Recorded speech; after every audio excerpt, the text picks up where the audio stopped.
final, the 13th Old Firm Cup final. The Celtic now winning 7 of them to Rangers 5, with one cup being withheld in 1909 because of crowd trouble. Happily, none of that this afternoon. So the Celtic fans reacting to the cameras as you would expect. It's extra time now at Wembley, but there's no need for that thanks to Joe Miller here at Hampden. Disappointment for these Rangers players. Terry Butcher always takes defeat to heart. Richard Gough also giving him a few consoling words. Terry Butcher losing his first ever major final. He's won 2 Skull Cup finals and a UEFA Cup for Ipswich Town. But it's the Celtic fans who can savour the moment. Paul McStay, who was such a vital influence in midfield, has removed his boots for the moment. Presentations will commence very shortly, but the Celtic players milking the reaction of their fans. The cup waiting there with the SFA Secretary Ernie Walker. The green and white ribbons have already been put in position. Tommy Craig with Mark McGee, who didn't find the net on his birthday, but he'll remember his 32nd birthday for the rest of his life, you can be sure of that. His 4th Cup Winners' Medal. 3 for Aberdeen, 1 here for Celtic this afternoon. He was involved last year too. He was on the bench last year for Celtic. Well, this Rangers players trooping up to take their runners-up medals. Ali McCoy's head hanging, very upset indeed. So keen to win his first Scottish Cup medal. So John Brown and Graham Souness bringing up the rear. And here's Terry Butcher. Well, this is not the way he expected to be coming up. The medals presented by the wife of Ernie Walker, Mrs. Anne Walker. The SFA is secondly getting the honour of having his wife present these medals and the Scottish Cup because of his last ever Scottish Cup as secretary. The Rangers players trooping through. Their faces tell the story. They've lost the cup final. It's clear from all these bitterly disappointed faces. There's no question of them providing tremendous effort. But on the day it wasn't enough. There's Graham Souness taking it in good spirit, although inside, no doubt, full of disappointment. These Rangers fans remaining still not seeing the end of the cup as they hoped and expected. But the presentation now for Celtic.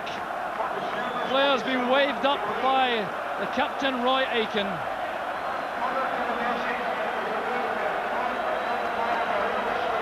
So here come the Celtic players being grouped there as Tommy Burns and Peter Grant salute their fans at the far corner of the field. Brian Scott goes to retrieve them. Got to go and get their winners' medals. Tommy Burns bowing before the adoring Celtic fans. Billy McNeill will enjoy this to the full. You can be sure of that with his number 2 Tommy Craig, who's been so influential in putting the Celtic team together with Billy McNeill. So here the smiling figure of Roy Aitken. What a contrast now as Roy Aitken goes up to collect the Scottish Cup. Congratulation of the Celtic fans. The chairman, Jack McGinn, leans across to have a word with his captain. And a smile of contentment there for Billy McNeill as the Celtic players pass the cup down the line. Chris Morris there. Will it be his last match for Celtic? Paul McStay, such a fine player on this big occasion. Mike McCarthy also a tower of strength in defence. There's a moment for young Steve Fulton to remember. He wasn't on the field, but he's substitute. There are the Celtic fans.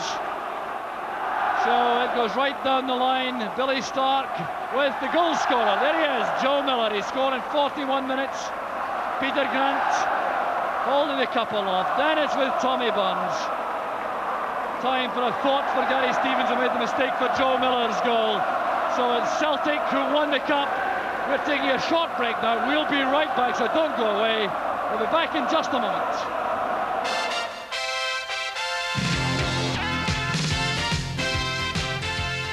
Welcome back for the last time this afternoon to the Scott Sport Cup final studio.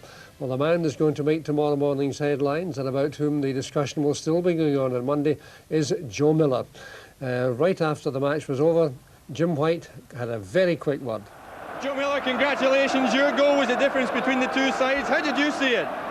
It was just a break of the ball. I seen a slight pass back, just nipped in, put it by. Chris Woods.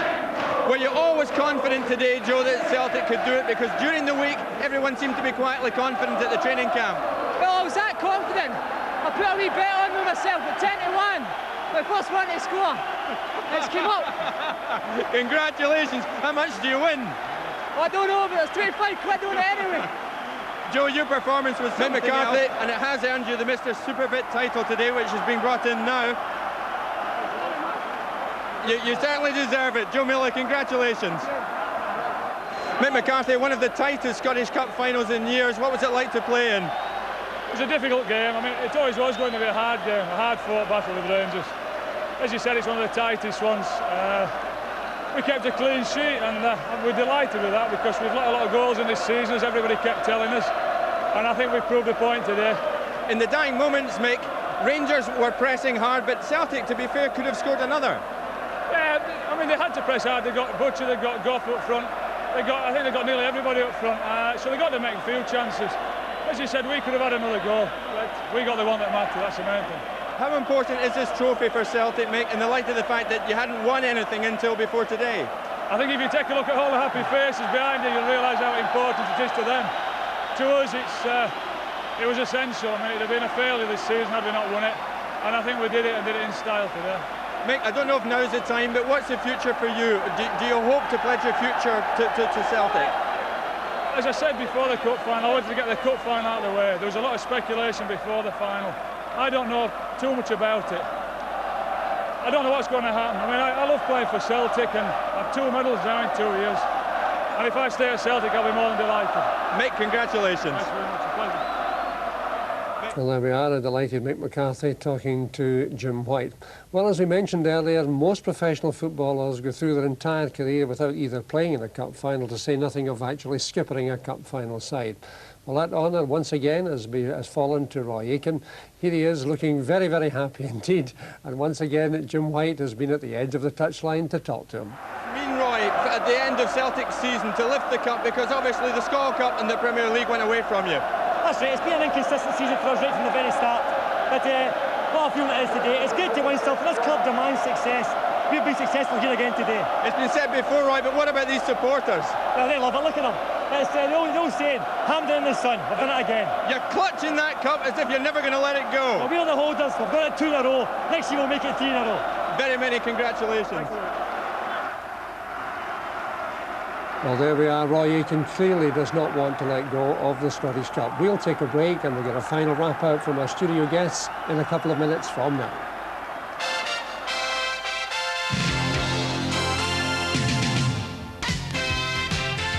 Welcome back for the last time this afternoon to the Scott Sport Cup final studio. And just before Davy Prover and Sandra Jardine leave us, let's get a chance now to look back at some of the dramatic moments, perhaps some of the key moments in that very, very much better second half. Better, I think, in terms of football entertainment and skill. And we had the rare moment in the second half of watching Tommy Burns with a header. Davy, you haven't seen that very often. We very nearly scored here. Yes, it was a stage in the game, Arthur, where Celtic were trying to kill the game. A second goal would have put it beyond any doubt. And he did well supporting there. Good cross from Roy Aitken. And Gary Stevens making amends for the bad pass back in the first half. Rangers fought hard to get into the second half to try to change it by bringing on Cooper, and then Graham Souness tried to change it himself. But it was Kevin Drinkle who worked quite hard, who very nearly got the goal that mattered. Yeah, it was a good deep cross. He got on ahead on it, and unfortunately there wasn't a Rangers player there to take advantage. You mentioned that you expected Ian Ferguson to push forward a wee bit, but he didn't actually get into many dangerous positions, really, did he, Sam? No, he didn't get on the end of anything. I think the reason for that is that Rangers didn't play through their midfield. They hit long balls to their strikers, and he's quite good at coming and supporting strikers, and it just didn't happen. They didn't gather the ball into them so he could come onto them. Then 4 minutes from time, Davy, the chance of the match, certainly the chance of the day so far as Rangers were concerned, Ali McCoy out in front here with a golden chance to make it 1-1. Well, I think if Graham Souness could have picked a player to be in that position, it's Ali McCoy. Quite astounding that he missed it, considering his record this season. Yes. It was I suppose it was, when you see it again, it was a genuine chance, but not a certainty, and there is no such thing as that. Well, no, certainly not in a cup final, and I think he's just tried to snatch at it. He's been a bit anxious, he hasn't had many chances in the game. He really probably can't believe he's got a chance a few yards out, and he's snatched quickly at it. He hasn't let the ball drop enough. Yes. And he's got under it. And there was further drama to come, Sandy, before the end of the match, because it was a free kick situation again in Celtic's favour, when Rangers were really pouring everything into it. And Yes, Terry I'd like to Butcher see this again. I thought at the time it was a good goal, and after seeing it on the television again, I do think it is a good goal. I don't think the goalkeeper's got impeded at all. I mean, who's touched him there? For me, that's a legitimate goal. I don't see any reason why the referee chopped that off. Yeah, the referee seemed to be very quick and decisive. He was right on the spot there, Davy. He seemed to be, and there was no protest from anybody. Yeah, I think I must say, I don't want to spoil Bob Valentine's last day, but he certainly has had better games. I'm quite sure that when he looks at the video of the game, he won't remember it as one of his best. Well, your thoughts on the game finally? Clearly, in the first half, you were both, I think, disappointed, Sandy, finally. Yeah, the second half was a wee bit better, but to be honest, I don't think it lived up to what I expected of the game. It was too fast, it was too many meaningless kicking up the park, and from a Rangers point of view, I think they'll be very disappointed with the way they played. Celtic, I thought they deserved to win over the piece, and although they didn't play great themselves, but they'll be delighted because basically they've won the cup. And it has made Celtic's season, Davy, I think it's safe to say. Well, I don't think I've ever known so much pressure to be on the Celtic players to win a cup final, and it must be one of the most satisfying results of Billy McNeill's managerial career. Fabulous day for him. Right. Gentlemen, thank you. A pleasure to have had your company this afternoon. Thank you both very much. High drama at Wembley, incidentally. One each, remember, after 90 minutes. Everton scoring in the last minute of the match. Ian Rush came on and made it 2-1. Everton came back and made it 2-2. And now we're deep into extra time at Wembley. And the score is, in fact, 3-2 now for Liverpool. So they've had quite a game there. And guess who scored the goal that put Liverpool ahead? Yes, you've guessed it. Super sub, Ian Rush. Well, that's it. It's also my last programme here at Scottish Television. I've enjoyed them all. I can't remember which one I've enjoyed best of all, but I've certainly enjoyed being here this afternoon. To take us out today, the goal which will make tomorrow's headlines, and the man that's going to be in the news for the rest of the weekend. From all of us here, thanks for being with us. Goodbye for the present.